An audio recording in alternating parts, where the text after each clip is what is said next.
Gopi Jana Vallabha Girivaradhari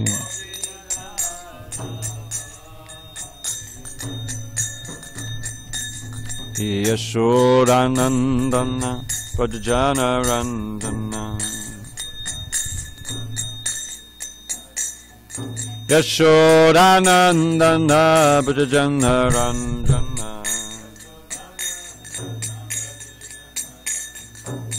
Yamuna Tiravanachari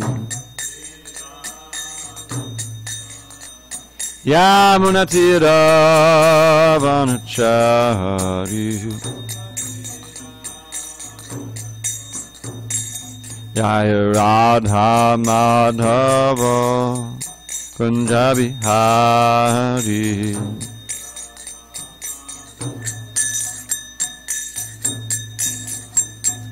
Jaya Radha Madhava Kunjabihari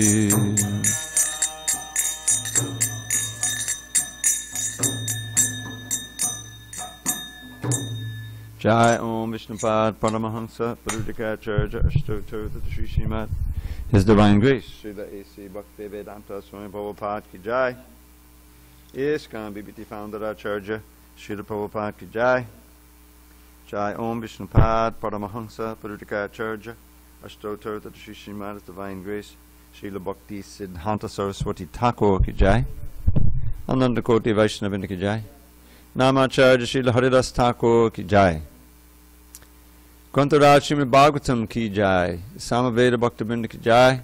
All glories to the assembled devotees. All glories to the assembled devotees. All glories to the assembled devotees. All glory to Shri Guru and Gauranga.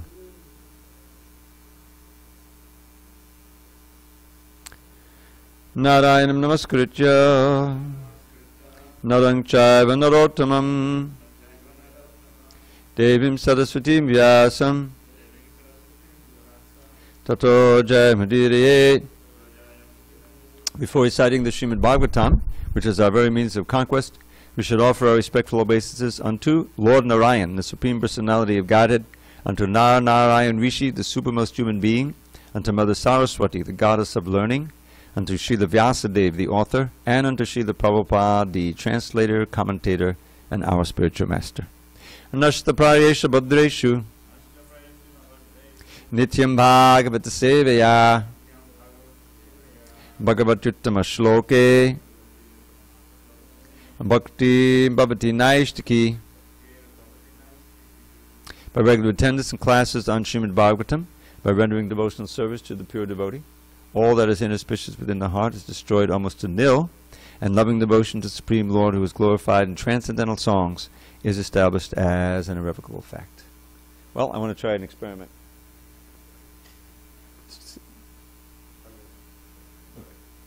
The experiment is, that's another kind of experiment. Yes. See how it feels without the fans. Are we game for that? Because we used to do it without the fans. It's not that hot today. And that way I think it'll reduce the noise factor, which is kind of distracting. And this doesn't have much range. You're going to have to shut that one off. Those are off already. Can you shut that one off? This one has a lot of range. Boom. Boom. More powerful. Thank you for that. Not too bad. We got these open. Yeah, it's okay. And, okay. So, Om Namo Bhagavate Vasudevaya. Om Namo Bhagavate Vasudevaya. Om Namo Bhagavate Vasudevaya. But before we proceed, can you set Maharaj's thing up just in case he might come? And if he does come, run around and turn the fans back on. That's what we'll do. So, on this 8th day of August 2018 in SanDiego, we're reading from Srimad Bhagavatam, translation and commentary by His Divine Grace A.C. Bhaktivedanta Swami Prabhupada. Canto 4, The Creation of the Fourth Order, Chapter 4, Sati Quits Her Body Text number 14. Yadvaksharam nama gaderitam nanam sakrit pasangad agamasu hanti tat pavitra kirtim tamalangid shasanam bhavano hodveshti shivam shivetaraha yadvaksharam nama gaderitam nanam sakrit pasangad agamasu hanti tat pavitra kirtim tamalangya shasanam bhavano hodveshti shivam shivetaraha yadvaksharam nama gaderitam nanam sakrit pasangad agamasu hanti tat pavitra kirtim tamalangya shasanam bhavano hodveshti shivam shivetaraha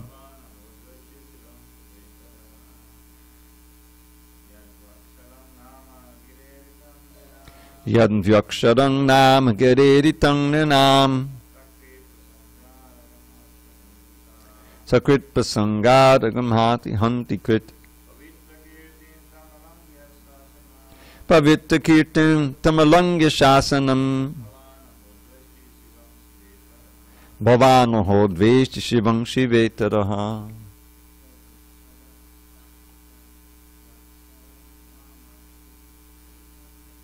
yadvaksharam nama gaderitam nanam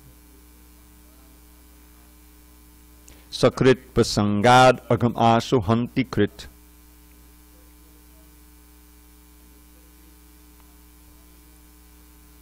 pavitra kirtim tamalangya shasanam bhavano hodveshti shivam shivetaraha.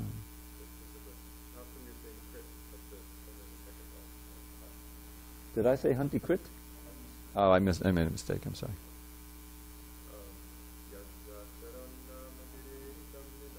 Yadvaksharam nama gaderitam nanam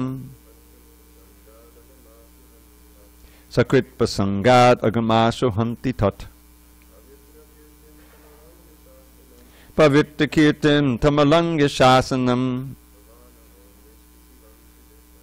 bhavano hodveshti shivam shivetaraha. Yat, which, dviaksharam, consisting of two letters, nama, named, gida iritam, merely being pronounced by the tongue,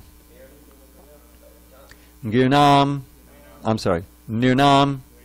persons, sakrit, once, pasangat, from the heart, agham, sinful activities, ashu, immediately, hanti, destroys, tat, that, pavitra kirtim, whose fame is pure, tam, him, alangya shasanam, whose order is never neglected, bhavan, you, aho, oh, dveshti, envy, shivam, Lord Shiva, Shiva itaraha, who are inauspicious.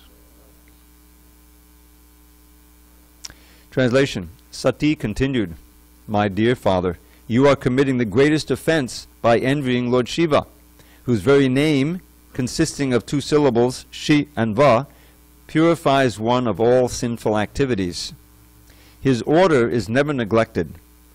Lord Shiva is always pure, and no one but you envies him. Purport. Since Lord Shiva is the greatest soul among the living entities within this material world, his name, Shiva, is very auspicious for persons who identify the body with the soul. If such persons take shelter of Lord Shiva, gradually they will understand that they are not the material body, but are spirit soul. Shiva means Mangal, or auspicious. Within the body, the soul is auspicious. Aham Brahmasmi, I am Brahman. This realization is auspicious. As long as one does not realize his identity as the soul, whatever he does is inauspicious. Shiva means auspicious, and devotees of Lord Shiva gradually come to the platform of spiritual identification. But that is not all. Auspicious life begins from the point of spiritual identification.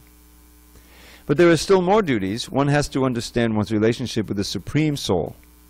If one is actually a devotee of Lord Shiva, he comes to the platform of spiritual realization. But if he is not intelligent enough, then he stops at that point, only realizing that he is Spirit Soul, Aham Brahmasmi.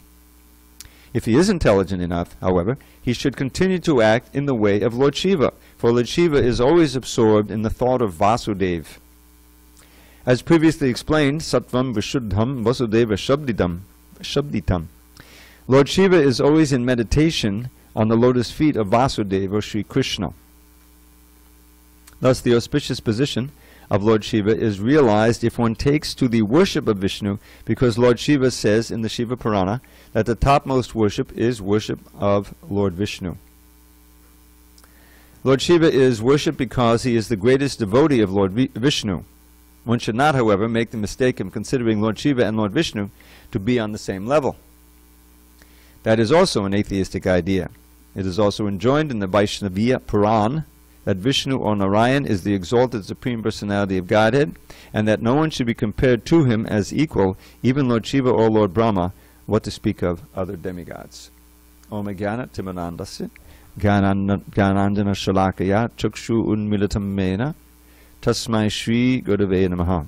I was born in darkness of ignorance, but my spiritual master, Srila Prabhupada, opened my eyes with the torchlight of knowledge. I offer my humble obeisance unto him and to all members of Sri Parampara.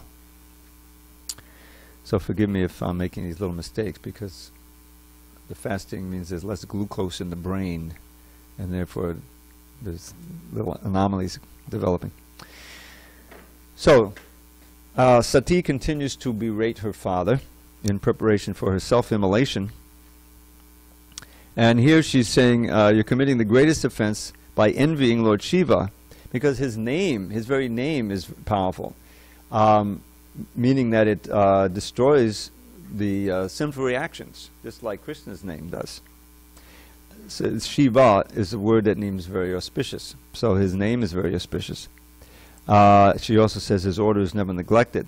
Now, once you understand that Shiva has a tattva all his own, he's not Jiva, but he's not Vishnu tattva. He's in between, because, as Srila Prabhupada explained, that he's Vishnu in touch with the material energy. Vishnu actually never comes in contact with the material energy, even though the super soul is always within the heart of the living entity and within carrying in the body. But did I say Om Jnana? Okay, this is what happens. My brain doesn't work. Sorry. But he doesn't come in touch with the material energy. So when the creation occurs, you have Mahavishnu, and he glances. He doesn't actually touch. He glances the Mahatattva. And at that point, the Shiva, the Sada Shiva, I think it's explained in the Brahma Samhita, is actually that glance, and he's the one who touches the material energy. And that's why you have this thing with the Shiva Linga and everything. There's actually a kind of a sex act that goes on there. And all the living entities are injected into the material world, and gradually they come out as take up their same bodies that they quit the last annihilation. And that's Brahma's headache. You know, he has to create all the Prajapatis and all that, and gradually populate the universe. So, but Shiva is he's Vishnu in touch with the material energy. Where Brahma is just a living entity. Although sometimes Vishnu himself will take that role if there's no qualified person to take it, no qualified Jiva. So because of that, the very name Shiva has some of the qualities of Vishnu. And one of those qualities is that it eradicates your sinful reactions. Just by Shiva, Shiva, Shiva. And it says here, Sakrit, which didn't come out in the translation, but just once chanting the name Shiva. So potent.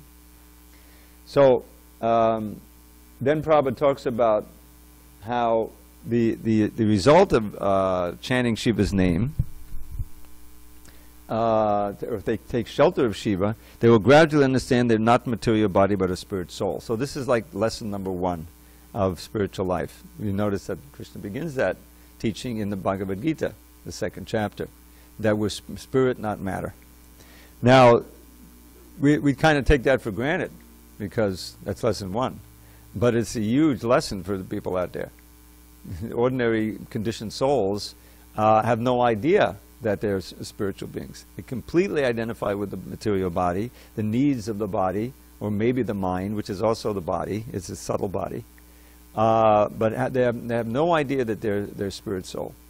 And therefore, the needs of the soul, we call this word svarta, means swa-arta, the goal of the soul, so to speak, is completely hidden from them. Prabhupada would always quote this verse, Nate badu svartakatimi Vishnu. That those who are, as described in the previous verse, this is Prahlad's teachings to his father, that kept enraging him more and more. But he's saying, Matirna Krishna Paratak Svatova Mito Padete Grihavatanam. Those who are Grihavatanam, who are completely committed to materialistic household life or materialistic life in general, whose senses are out of control, who are simply trying to chew that which they've already chewed in different varieties, life after life, they can't place their mind on Krishna. They have no interest. Matirna Krishna. Matirna Krishna means mind not on Krishna. Whether they meet up with devotees or they come together or on their own, he says, their minds won't turn to Krishna if they are totally fixated on enjoying the senses and material life. That's what he's saying here. And then the next verse, Prahlad is giving, Nate badu svartakadimi Vishnu. They have no idea that they're svarta, that they are a soul, and the goal of that soul is Vishnu. So what are their goals? You have to have some goal, some aspiration. Durashayaye bahirartamanina. The mind is always absorbed in external goals, bahirarta, which are impossible to fulfill. Trying to become happy and peaceful and prosperous in this world, it's a fool's errand. You may succeed for some time in seeming that you have it together and so forth. But as time goes on, you lose that standing. You lose. The body gets older. Conditions change. There's a drought. You have to. The whole civilizations have been destroyed. From weather conditions, which is what's happening right now. The radical change in weather, climate. So that's called bahirataman, which are impossible to fulfill. And he says, Andayatana upidimana, that we're blind. Such people are completely oblivious to spiritual reality. They're blind to the truth, andaya, and they're led by other blind people, beginning with your parents generally. Generation after generation, teachers, politicians, whoever you're listening to. And everybody remains bound up tightly in this world. So the solution to that, says Prahlad, is finding a pure devotee who's niskinchana, completely devoid of this involvement and this absorption in the material energy, and to bathe yourself in the foot dust, basically to surrender. Now that's the last thing that you wouldn't describe Daksha as that. He had, because of his activities and because of his mentality, even though he had this very responsible position and he was powerful, semi-demigod, I guess you'd call him. He had totally lost it in relation to his daughter. He loved his daughter, and he thought that Shiva was unqualified, but he married her anyway because Brahma married her to him, because Brahma convinced him. But then he felt completely offended when Shiva didn't get off his seat and offer him obeisances. He had completely forgotten or lost touch with what reality was. That Shiva's on a different platform, that he's worshipable in any condition, that he should have bowed down to Shiva on the seat. So with all of that, we know what's happened since then. That Sati has now come to the conclusion, after going to this soiree, let's call it that, fancy sacrifice / soiree, with all of her, sisters and her friends are there. But she sees that you know, all she was received by her sisters and her mother, right? And that's it. The father was still ignoring her and, you know, holding this grudge because she was married to Shiva. So now she's given up this desire to be in that family and to be identified as a daughter of Daksha. And in that free position, she's now telling it like it is, so to speak, speaking truth to power. And Daksha must be sitting there completely mortified. You can imagine changing color, turning white. You know, this is the last thing he wanted was with his daughter to sever relationships with him, and she's speaking these true things, that he's the most offensive person, and he's offended this great soul, Lord Shiva. So the very word, the name Shiva means auspicious. So here Prabhupada says what's auspicious within the body is the soul. And any activity that's not done on the basis of the understanding that one's the soul is inauspicious. In other words, people are leading completely inauspicious lives. Now what does that mean? It means that they're digging themselves deeper into the blind well of the material world, which means suffering, life after life. Auspicious means something which promises good fortune for you. It gives you, just like it said, Shreya Kayadava Chandrikavataranam of Harinam Sankirtan. So this Shreya, this is auspiciousness. Kaidava is compared to a white lotus that blossoms at night. And the collective chanting is compared to a full autumn moon, which causes that white lotus to blossom. Very poetic. This is Lord Chaitanya's first verse. There's 7 metaphors in there, if you notice. Starting with the mirror of the heart, you know, the blazing fire of material life, the lotus of good fortune, expanding. The very life of the wife of knowledge is expanding. The ocean of bliss, and the nectar, one is tasting nectar by chanting. So it's a very beautiful verse.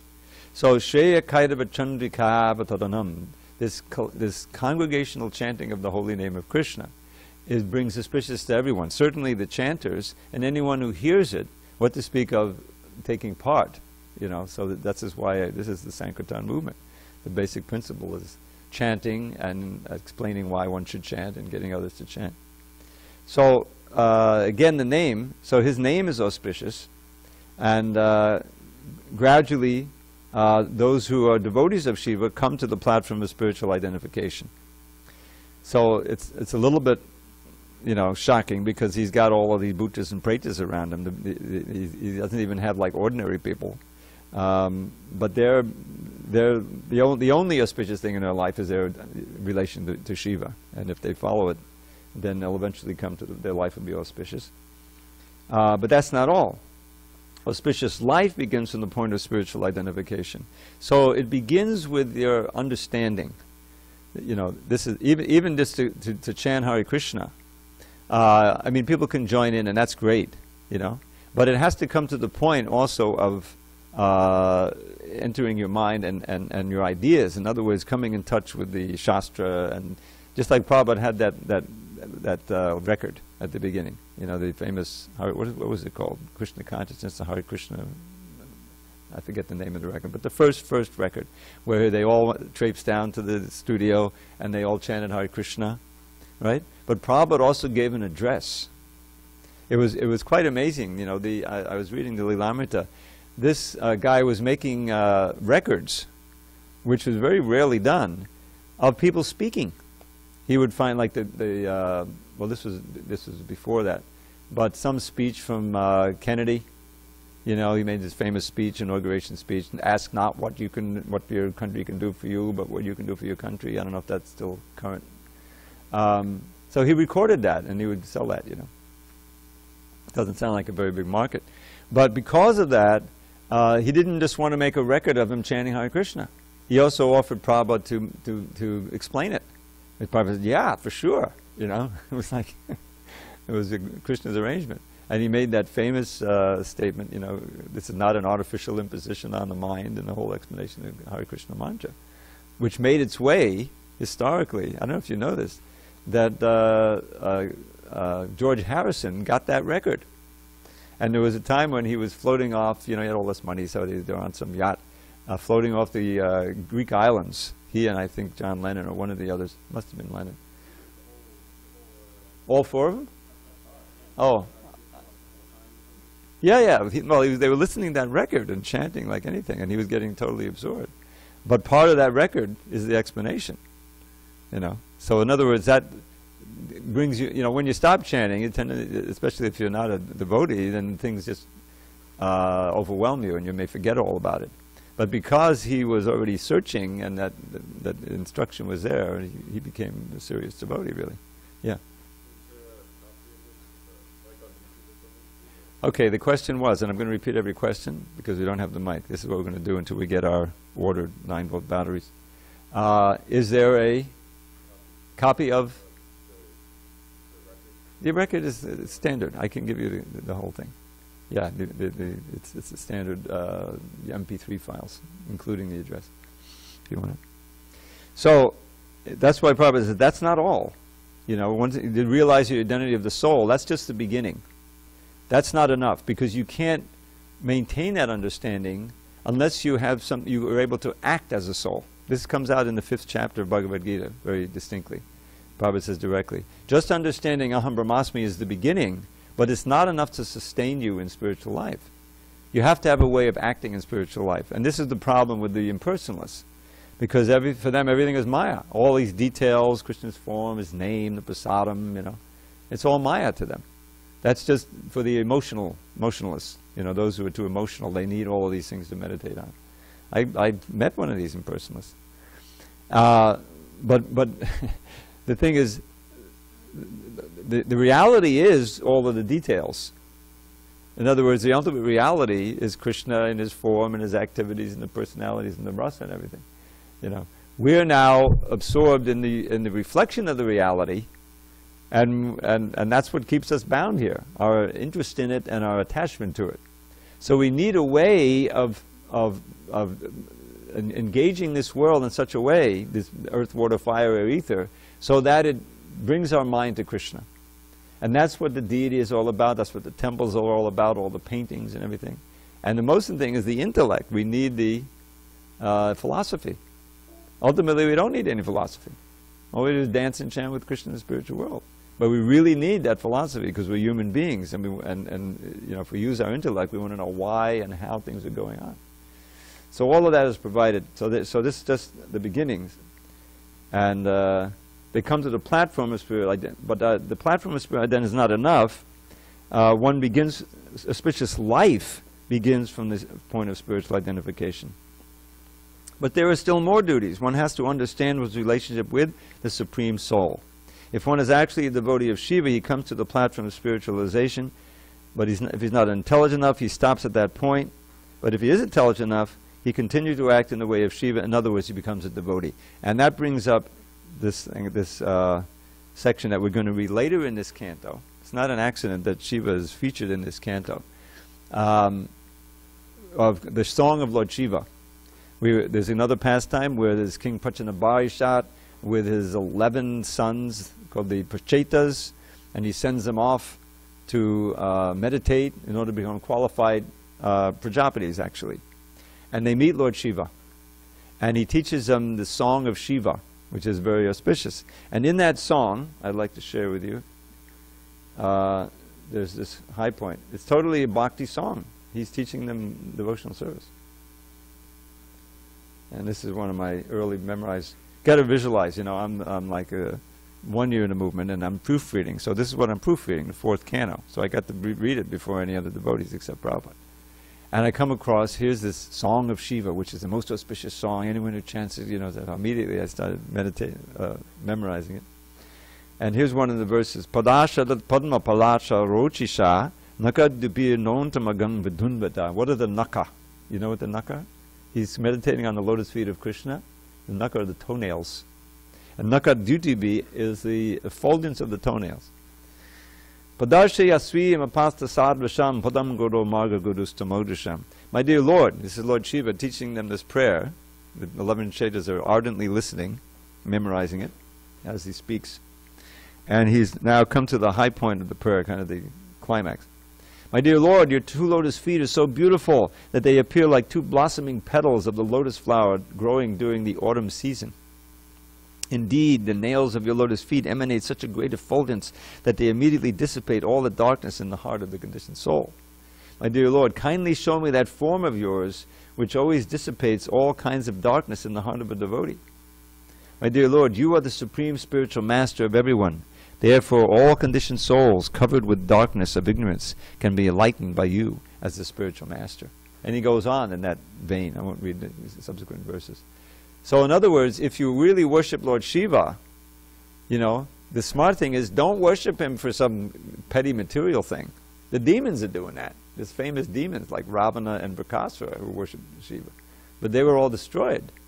Follow in your guru's footsteps. Follow in your worshipable Deva's footsteps and worship Shiva and worship Krishna.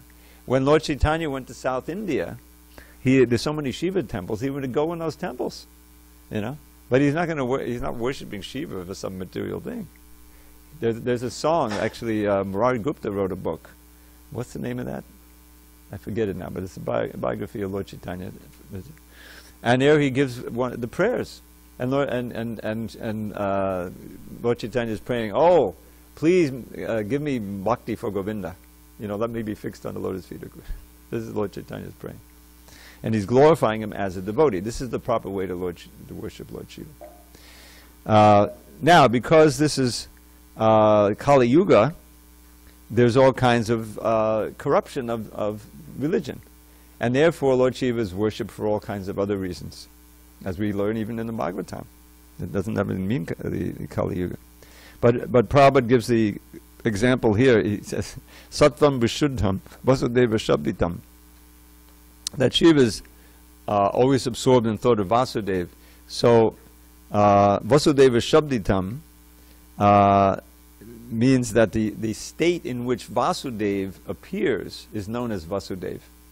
It's called the state of pure goodness, Sattvam Vishuddham. So Lord Shiva is always in that state. He is always meditating on the lotus feet of Krishna or Vasudeva. Therefore, the auspicious position of Lord Shiva is realized when one takes to the worship of Vishnu, because Shiva says in the Shiva Purana, the topmost worship is worship of Vishnu. So as Sati or Parvati asked him, what's the topmost worship? And he famously answered, Aradhananam sarvesham Vishnu aradhanam padam tasmat padatanam devi tadiyanam samarchanam. So of all kinds of worship, sarvesham Vishnu aradhanam padam, the supreme is worship of Vishnu. It's very easy to understand that. But then he goes on to say that tasmat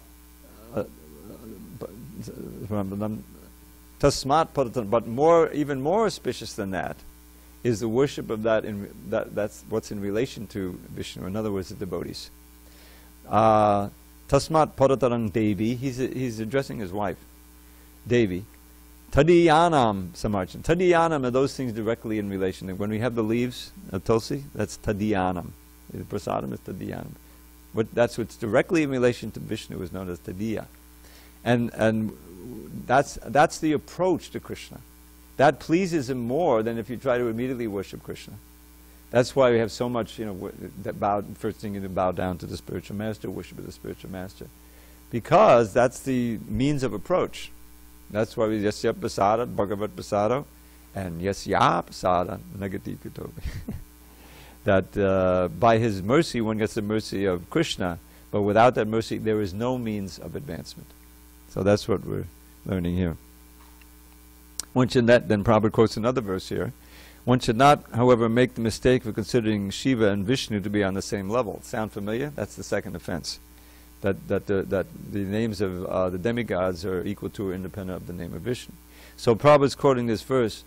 Yes, how does it go? Brahma Rudradi Daivatai, how's that go?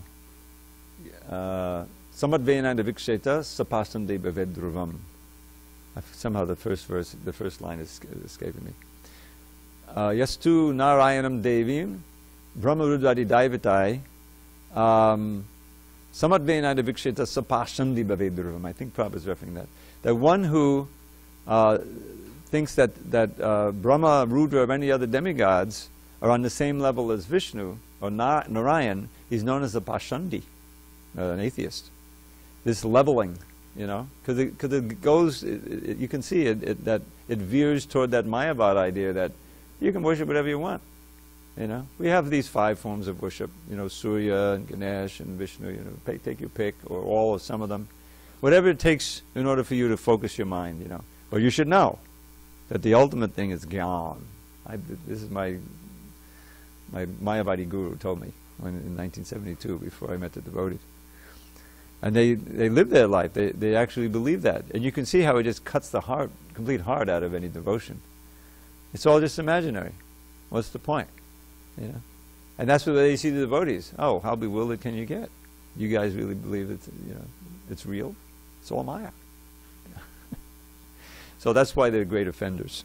And you know, Lord Chaitanya said, we're following Lord Chaitanya, who was very you know, staunch in defeating the Mayavadis and defeating their idea.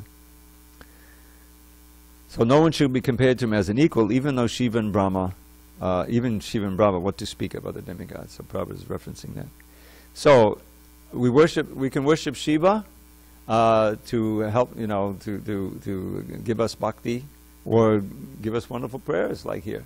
You know, this song of Shiva is great. There's so many, that's one prayer, verse of it, and you can go through. He talks about the Chata Vyuha there, you know, who is Aniruddha.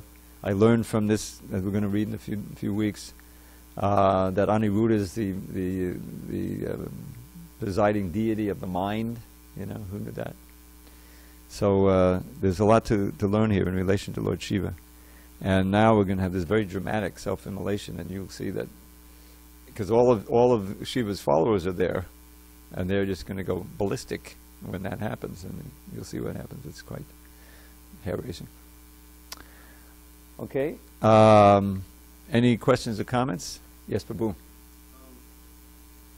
It's really interesting that a huge percentage of the Indian body people have been coming to the Sunday feast for decades and hearing the Sunday feast lecture every single week for decades. That are actually the Shandis, or a large percentage of them. They actually are atheists. They actually believe, oh yeah, Shiva, Krishna, it's all the same. I go to the Krishna temple, go to the Shiva mandir, it's all the same, whatever. A huge percentage of them. And a lot of devotees don't seem to understand that. They think, oh, Indian people come to the devotees, oh, they must be devotees.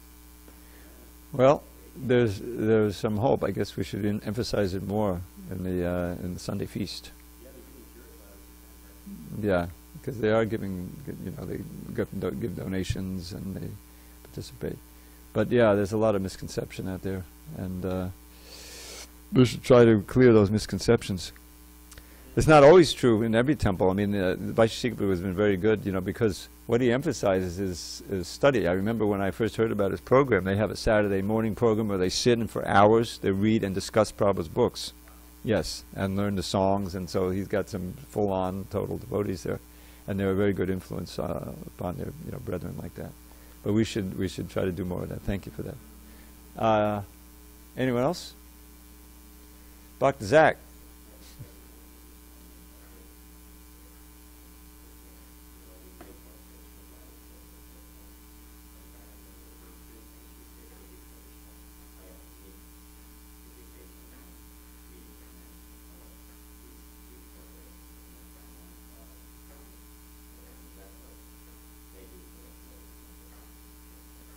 So education means they're educating them in the things that they need to know for succeeding in their particular task. Yeah, it's a kind of a universal principle. Any, you know, cultural, you know, society that has a culture that wants to pass it on, you have to have education, and you have to see examples. In other words, by association, you become inspired to be part of the group and to act in a certain way and achieve the goals. Even though it's Maya, you know, even though it's illusory, the principle holds. And so that's why emphasis is so much put on the association, coming together. I was just hearing Prabhupada's lectures, I gave them over and over again, but I happened to be hearing again the lessons of Kapila Dev from the last canto when he starts, and I call that Sadhu Sangashtaka. And it's so essential, you know. It's once one understands that he's not this body, then that understanding has to be supported and cultured by associating with sadhus, those who are practicing that, living a life on the basis of that philosophy. In other words, devotees. And by that association, what happens? One will hear, and not only hear, but also see the example of how to live the lifestyle, and become inspired to be like that. And that means chanting Hare Krishna and leading the thing, which, you know, and Krishna, that's also Sangha. It's all Sangha. Associating with Krishna. It's like going into the sun. You're associating with the sun and you're getting purified just by being there. So that's true on every level. You know, if you want to become a drunkard, just go to the bar and hang out there and you'll probably succeed, you know. So, but if you use your intelligence, what's the best Sangha I can have for my ultimate happiness and success, you know? And people naturally in a society that worships mammon, we were just discussing last night, we're beginning chapter 17 of the Gita. It's very interesting because it begins with a phrase from the previous chapter. Arjuna asks, Shastavita Mutsurja, what happens if those, okay, people disregard the injunctions of Shastra, what is the nature of their faith? Is it, you know, how do the modes of nature affect their faith and so forth? You know, and then Krishna answers, and it's a very illuminating chapter. So you can't get away from association. That's just the way it is. But to use the human form of life to choose your association for your ultimate good, and the first thing is to find genuine devotees, transcendentalists, and associate with them who have knowledge, who can impart to you and get you going on the right course and stay on the right course. So that's why, you know, these classes are so important, the regulation, coming together, chanting together. You get strength from that, and we help each other. All glories to Srila Prabhupada. Hare Krishna.